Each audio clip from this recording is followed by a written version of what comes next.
everyone, welcome back to my channel. I am Sneha Safala, and as you can tell from the title of this video, I am going to be talking about 3 of my favorite Grumpy Sunshine books that will have you laughing, swooning, and maybe even shedding a few tears. And if that's something that you want to watch, then this is the video for you. So let's just get into it. So the first book that I'm going to be talking about is Heartless by Elsie Silver. So this is the second book in the Chestnut Spring series. The first book follows Brett and Summer. Brett is like the youngest brother, and this book follows Cade and Willa. Cade is the oldest brother in the family, and Willa is Summer's best friend. Okay, so Cade hires Willa as a stay-at-home nanny. So Willa is moving into Cade's house to take care of Cade's son because he has to go to the farm and work.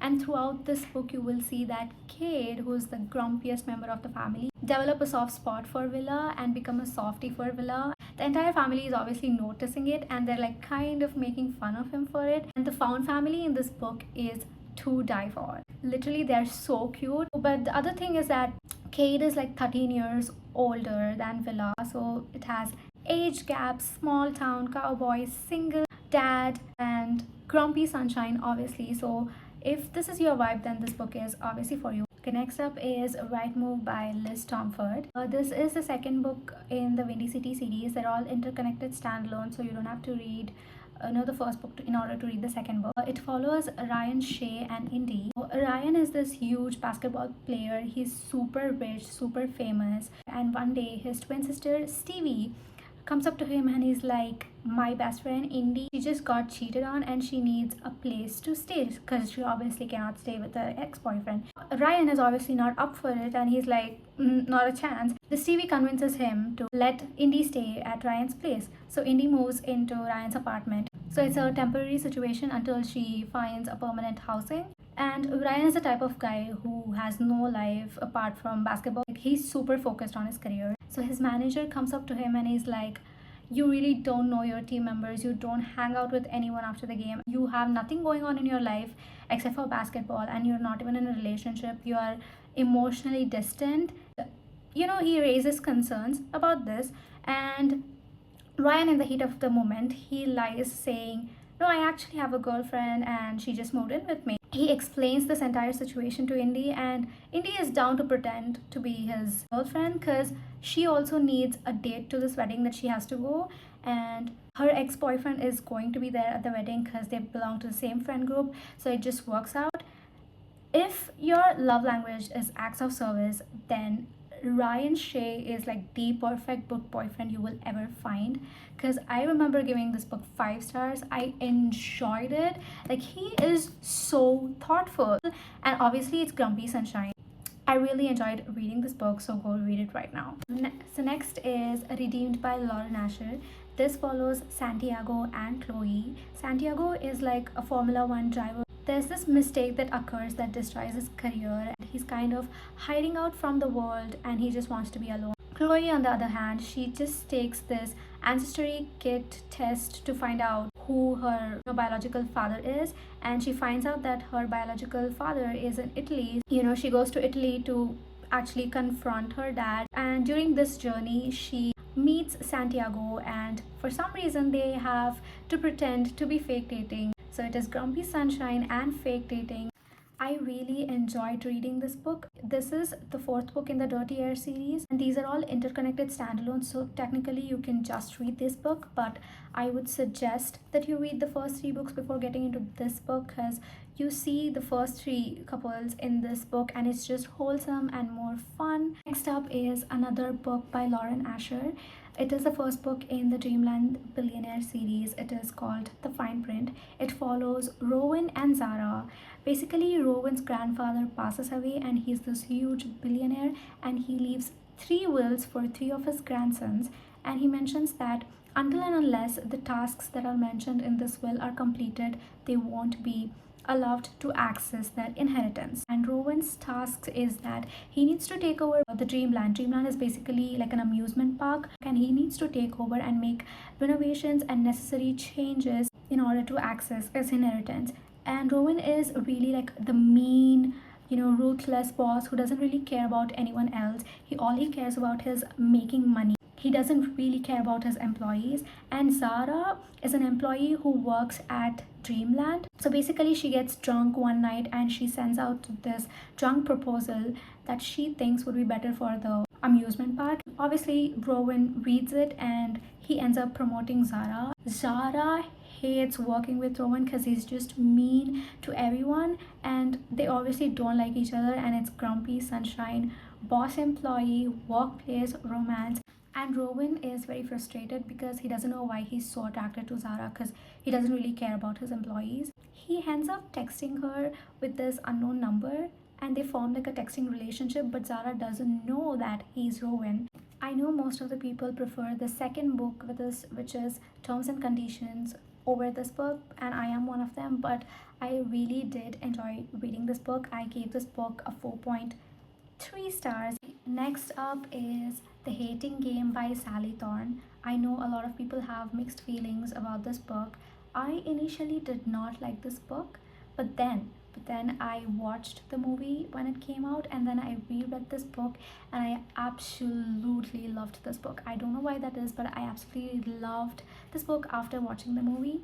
So basically, it follows Lucy Hutton and Joshua Templeman. They're assistants for the co-chairmen of the company, and they really do not like each other because they obviously see each other as competitors, and they're always competing against each other. Where Lucy is like a nice girl who bakes cookies for her co-workers and is just nice to everyone, whereas Joshua is obviously very grumpy. He doesn't care about anyone else.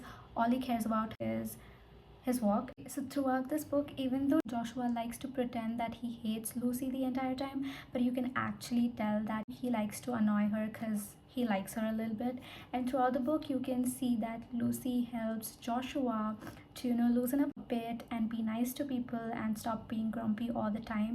Joshua helps Lucy to express her opinions freely and confidently and not be nice to people all the time when they don't deserve it. So we love seeing that, and obviously I really enjoyed reading this book after watching the movie. Next up is The Wall of Winnipeg and Me by Mariana Zapata, and this book is as grumpy as it gets. I've never read a character that is as grumpy as Aiden Graves, and obviously Mariana Zapata is known for her slow burn, but this book is the slowest burn, and it's done in such an amazing way. It follows Aiden Graves, who's like a popular American football defense player, and Vanessa Mazur, who is Aiden's assistant. She's literally responsible for everything in that household. Basically, she takes care of paying the bills, obviously using his credit cards, and also like doing the laundries, dishes, and everything in between. But Aiden is very mean to her. He's very ignorant. He doesn't really care about her. She's been working for him for like 2 years, and he doesn't even say hello or good morning, and she is done with it. She decides to quit one day. Aiden shows up at the footsteps of her house and is like, please come back and work for me again. He asks her to do this favor for him. I'm not gonna tell what the favor is because it's going to spoil the book, but I loved every single bit of this book. This book has like 475 pages and I read it in 2 days. I loved every single minute of it. I did not get bored even for a second. I rated this book 5 stars. This is one of my favorite Mariana Zapata books, one of my favorite standalones, to be honest, and I would highly suggest you go read it because I just had such an amazing time reading the entire book. Okay, next up we have The Spanish Love Deception. It follows Catalina and Aaron. So Catalina moved to the States from Spain 6 years ago because of a bad breakup, and now she has to go back to Spain because of her sister's wedding, where her ex-boyfriend happens to be the best man at the wedding. She lies to her parents saying that she has a New York boyfriend and she's gonna get him to the wedding when there is no New York boyfriend. And then Aaron, he volunteers to be her boyfriend at the wedding. So in turn, he asks her to be his date for this event that he has to go to. This is the book that got me into reading. I absolutely enjoyed reading this book and the things that he does in this book. Like, he is so thoughtful. He literally learns Spanish so that when he goes to Spain, he could have like a proper conversation with Catalina's parents. It's just a cute fake dating enemies to lovers. I wouldn't say it's enemies to lovers, it's more like a workplace nemesis kind of vibe. and single bed, grumpy sunshine. So every single trope is in this book. I promise you, you will not get bored. Once you pick up this book, you won't be able to put it down until you complete it. We have The Love Hypothesis by Hazelwood. So it follows Olive, who is a PhD candidate, and Adam, who is a professor at that university. Olive takes her boyfriend Jeremy to this party where Jeremy meets Olive's best friend. Olive immediately sees like an instant connection between her boyfriend and her best friend, and she's the one who does not believe in lasting romantic relationship, so she's like literally okay with it. She doesn't really care if her best friend dates her ex-boyfriend now, but her best friend is like, I am not going to date your ex-boyfriend because girl code and all that. So to convince her best friend, she tries to lie to her saying that she already has a boyfriend, and in order to convince her, she just panics and she kisses the first guy that she encounters, and the guy happens to be Adam, and they end up fake dating. So it has fake dating, grumpy sunshine, workplace, all the fun stuff. So overall, I did enjoy this book, and throughout the book you get to see that Adam, who is this grumpy, always annoyed, be nice to only Olive and become a softie for Olive, and that was really cute to read. So I would definitely suggest you guys to read this book. Thank you so much for watching this video, and if you guys want more bookish content like reading vlogs and book recommendation, then please subscribe to my channel, and I will see you guys in the next video.